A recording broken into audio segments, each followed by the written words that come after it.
Seal पहले से फटा हुआ था और आधा घंटा 40 मिनट बाद पेपर मिला। देखिए किस तरह से उन्हें भगाया जा रहा है, डंडे का प्रयोग किया जा रहा है। पटना के गर्दनी बाग में पिछले 7 दिनों से बीपीएससी अभ्यर्थी धरने पर बैठे हैं।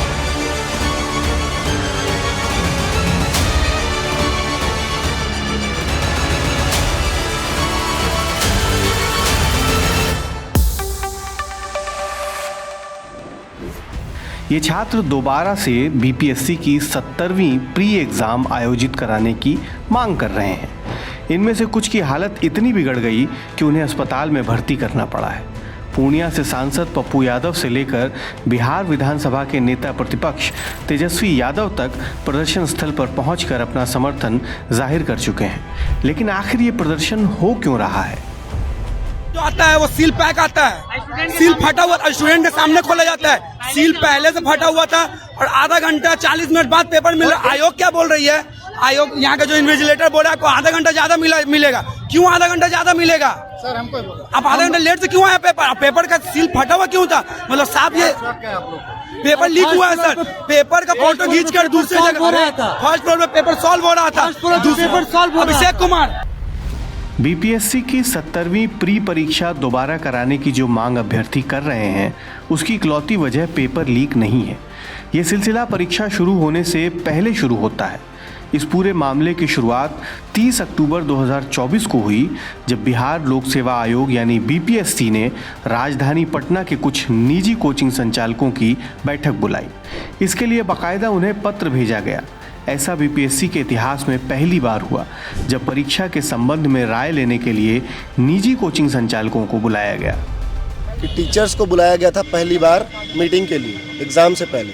बिल्कुल संदेहास्पद है।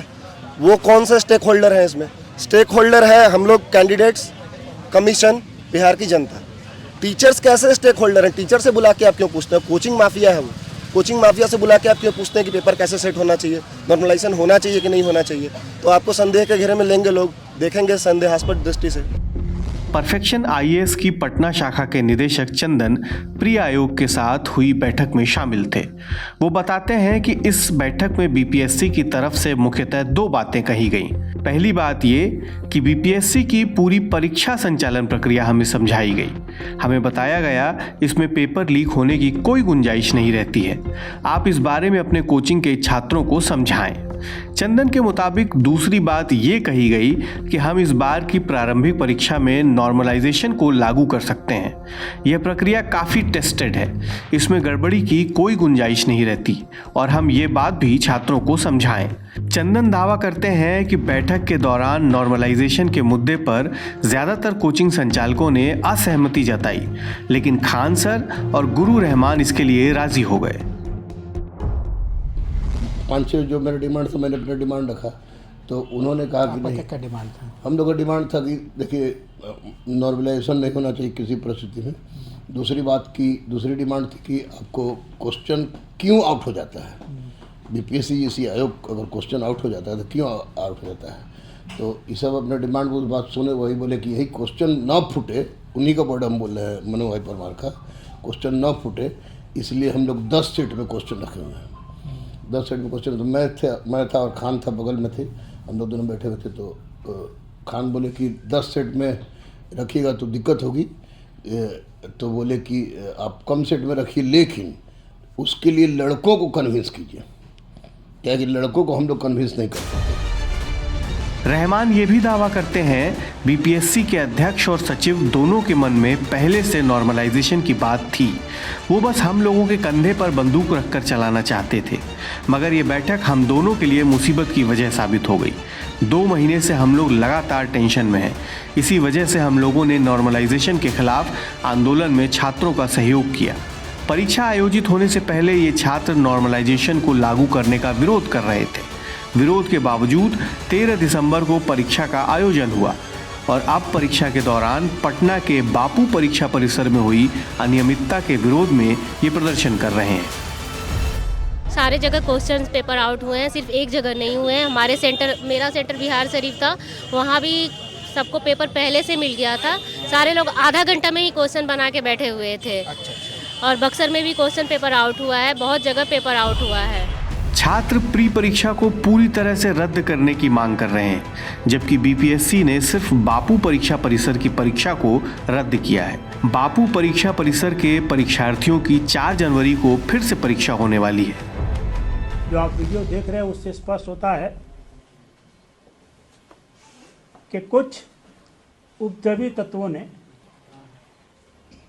परीक्षा में क्वेश्चन पेपर लेट मिलने की शिकायत करते हुए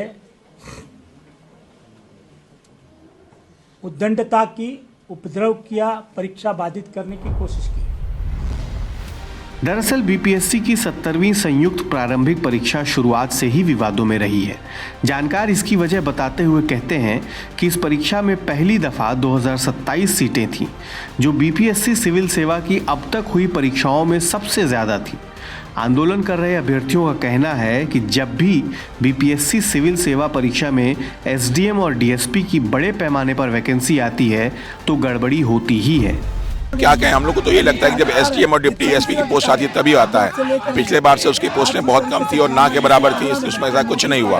और इसमें सर 200 एसडीएम की पोस्ट है और अब तक के इतिहास में सबसे बड़ा वैकेंसी माना जाता है। इसको 2036 वैकेंसी निकली है। तो जब वो एसडीएम और डिप्टी एसपी की पोस्ट आती है तभी सर ऐसा होता है, वरना नहीं होता। नॉर्मलाइजेशन के खिलाफ आंदोलन का छात्रों को फायदा हुआ और आयोग ने परीक्षा से पहले नॉर्मलाइजेशन को वापस लेने की घोषणा कर दी। लेकिन इस वजह से अभ्यर्थियों को परीक्षा के महज 1 हफ्ते पहले इस तरह के आंदोलन के लिए विवश होना पड़ा। छात्रों ने फिर परीक्षा की तारीख बढ़ाने की मांग की, जिसे नहीं माना गया। लेकिन 13 दिसंबर को परीक्षा के दिन राजधानी पटना के बापू परीक्षा परिसर से पेपर लीक होने की बातें सामने आई। यहाँ 12,000 से अधिक परीक्षार्थी एक साथ परीक्षा दे रहे थे। पेपर लीक की अफवाहें फैलने लगी। पुख्ता व्यवस्था नहीं होने के कारण प्रशासन इस अव्यवस्था को संभाल नहीं पाया और छात्र बाहर से मोबाइल लाकर शूट करने लगे। वहाँ के वीडियो वायरल होने लगे। इस हंगामे और अफरा तफरी में एक इन्विजिलेटर की हार्ट अटैक से मौत भी हो गई। जिला प्रशासन ने फिर आनन फानन में इस मामले की जांच कराई और 15 दिसंबर को आयोग को जांच की रिपोर्ट सौंपी। इस रिपोर्ट में प्रशासन ने स्वीकार किया कि प्रश्न पत्र बांटने में 15 मिनट की देरी हो गई थी। ऐसा इसलिए हुआ क्योंकि वहां हर परीक्षा हॉल में 273 छात्रों के बैठने की व्यवस्था थी, जबकि हर बॉक्स में 192 प्रश्न पत्र ही थे। ऐसे में बार बार दूसरे कक्ष से प्रश्न पत्र लाकर बांटना पड़ता था। बिहार में भर्ती परीक्षाओं में गड़बड़ी का आरोप पहली बार नहीं लगा है। इससे पहले बिहार पुलिस की आर्थिक अपराध शाखा ने भी हाल ही में प्रेस कॉन्फ्रेंस आयोजित करके ये कहा था कि हाल के वर्षों में परीक्षाओं में पेपर लीक के मामले बढ़े हैं। 2012 से अब तक पेपर लीक के 10 बड़े मामले सामने आए हैं और उनकी जांच चल रही है। 67वीं बीपीएससी परीक्षा में हुए पेपर लीक की बात भी स्वीकार की गई है। इस मामले में 21 लोगों के खिलाफ आरोप पत्र दाखिल कराया गया है। अगर 70वीं बीपीएससी प्री परीक्षा की बात की जाए तो बिहार पुलिस का कहना है कि 13 दिसंबर को बापू परीक्षा परिसर में हुए हंगामे में भी 60 से अधिक परीक्षार्थियों के खिलाफ मामला दर्ज कराया गया है। जांच चल रही है। मनु भाई ने कहा कि चूंकि इस परीक्षा में 912 केंद्रों पर 4,83,000 छात्रों ने परीक्षा दी है, इसलिए वे 12,000 छात्रों के लिए उन 4,71,000 छात्रों को परेशान नहीं करेंगे। बापू परिसर वाली परीक्षा बाद में होगी और वो परीक्षा अब बापू परीक्षा परिसर में नहीं होगी। उन्होंने यह भी कहा कि बापू परिसर में उपद्रव करने वालों की पहचान की जा रही है। उन्हें बीपीएससी अपनी परीक्षाओं में शामिल होने से डिबार करेगा। 4 जनवरी को दोबारा परीक्षा होने की घोषणा हो गई। इंडिया टुडे से बातचीत में बीपीएससी के सचिव सत्य प्रकाश शर्मा ने कहा, हमारी भूमिका सिर्फ प्रश्न पत्र जिला प्रशासन तक पहुंचाने की होती है, इसलिए बापू परिसर में जो हुआ उसकी जिम्मेदारी हमारी नहीं है। हमारे चेयरमैन ने सदाशयता में कोचिंग संस्थानों के साथ बैठक बुलाई थी। अभी सिर्फ पटना में आंदोलन चल रहे हैं। दूसरी जगह से छात्र हमें लगातार मेल कर रहे हैं कि फिर से परीक्षा न कराई जाए, इसलिए हम लोग सिर्फ बापू परिसर वाली परीक्षा को ही फिर से कराने जा रहे हैं। बीपीएससी चाहे जो दावे करे, लेकिन सड़कों पर आंदोलन कर रहे अभ्यर्थियों के बीच अविश्वास है। आंदोलनकारियों को लगता है कि उनकी मेहनत से खिलवाड़ किया गया है, उनके हितों से समझौता किया गया है। कई सवाल हैं, लेकिन इन तमाम सवालों के बीच जो एक पत्थर की लकीर हुए जा रही है वो ये कि बिहार में एक और भर्ती परीक्षा धांधली की भेंट चढ़ती दिख रही है।